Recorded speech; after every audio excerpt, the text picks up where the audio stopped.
and all of that stuff affects us. This is baby. Yeah, that is Keira when she was a baby. You're so cute. So that's Keira now. She's sick. She's on the mend. But yeah, she found a picture of herself in the car. Keira, so anyway, baby. You were sick when you were a baby, but you're better now, right? So anyway, we will be back. This is what she wants to look at. I want seagull go. She wants to see the seagull. Seagull, they're in the belly. Hello and welcome to my vlog. My name is Kristen. I am updating my page because I recently got on and saw that I had 20,000 hits on my daughter's seizure video, and on another video she was in 17,000, and then a couple thousand on my son's videos, and they all are different seizures. And Keira has epilepsy. My son does not. But I wanted to let you know what was going on, what was happening when I filmed that video, and start giving updates of how Keira's doing now. And that way maybe I could give another family that might be going through the same thing hope or some information, so that they don't feel like they're completely in the dark like I felt. I also felt a lot of despair at that time. I didn't know what was going to happen to Keira, and it's the worst feeling in the world to think that you're going to lose a child.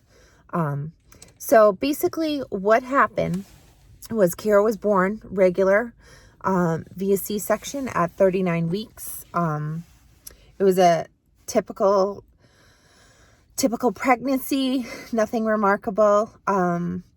She was born 6 pounds 3 ounces.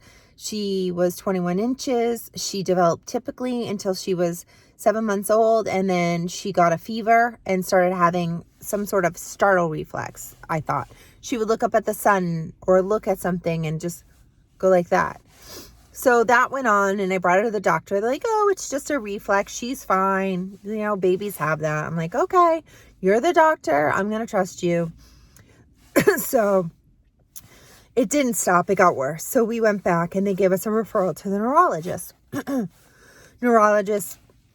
We went and saw the neurologist, and they're like, oh, she has seizures. But we'll do an EEG on her, and we'll see, you know, how bad it is. And then we'll give you meds. So we did that. She had an EEG. They said it was benign. It wasn't benign. She still has seizures, and they're not benign. They called it benign myoclonic infantile epilepsy. I don't believe in benign anything anymore. So sorry about the sun. Anyway, so we did that. They didn't get better. She was medicated. Every time she ate, or got sleepy, she was having seizures. So, and they got worse and worse. Like, the more it went on, they got worse. And it seemed like a long time at the time, but it really wasn't. It was a short amount of time that this happened. But she progressively got worse, and it was scary. She would eat, and she would have the seizures. And I'm going to link below the 2 videos that I have her having seizures in. She was at her worst in these seizures. She looked really cute. She still was a cute baby and looked pudgy, but she wasn't. She was failure to thrive. She was in the 1 percentile. It was not good. So we're going along. Doctors are like, everything's fine. You know, just take the medication. She'll be okay. So we were going along, and I'm like, this is just not normal. Like, babies don't do this. Like, I have a lot of experience with kids, and I've never seen anything like this, and I've never seen it again.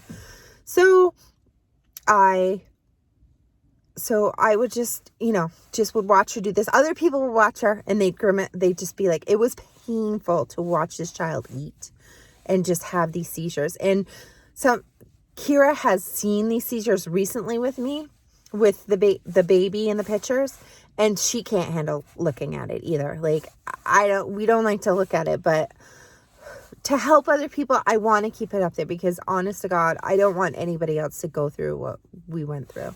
So that happened.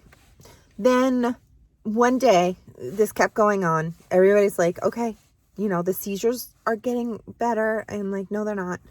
So I look at her one day and she's gray and she's blue. And I'm like, that's it. Like, I am not dealing with the doctors here.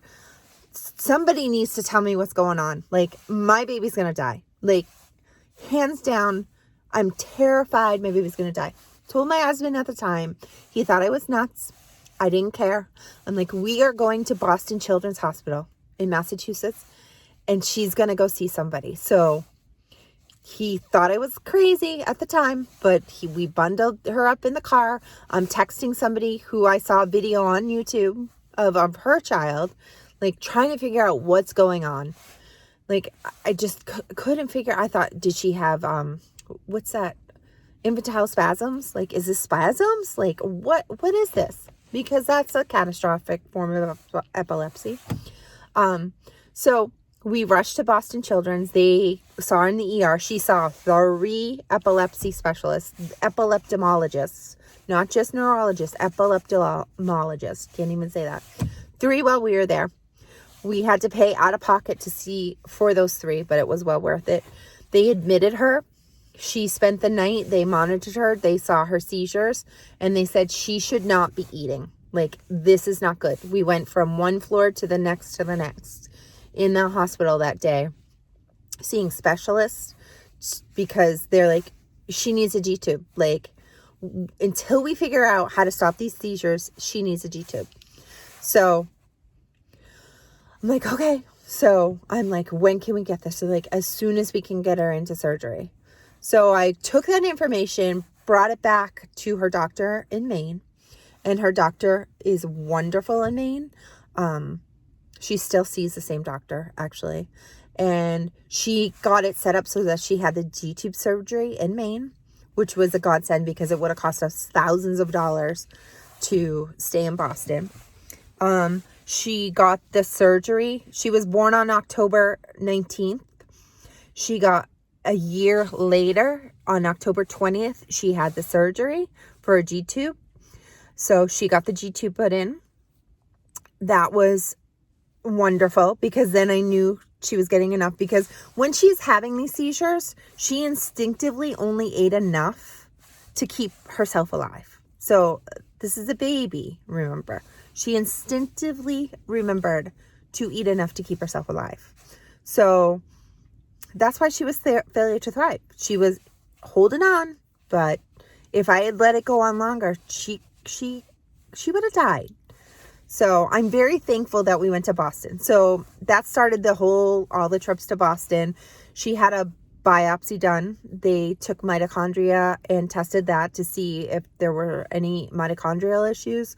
It came back that she had a gene deletion called NRNX1, and I'll put a link to what that is in the description. So that's what she turned out having, and that is a gene deletion that is related to autism and epilepsy and schizophrenia. But I'm not worried about that with her.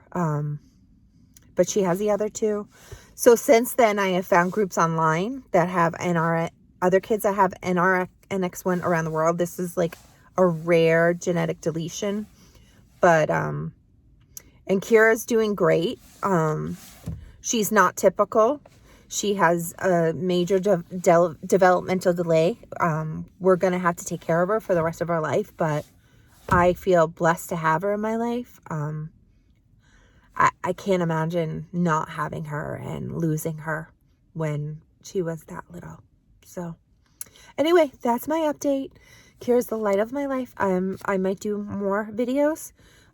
Give me a thumbs up and click the subscribe button if you like what you see. I told myself I was going to get upset, but it's really hard to go back and look at those videos and see, like, and remember those feelings of what we went through when she was having all those issues. I mean, she has issues now, but just to feel like you're fighting for your child's life and that they're not going to be there anymore, like, it's just the worst feeling. Like, I don't know. So it makes me who I am today. It makes me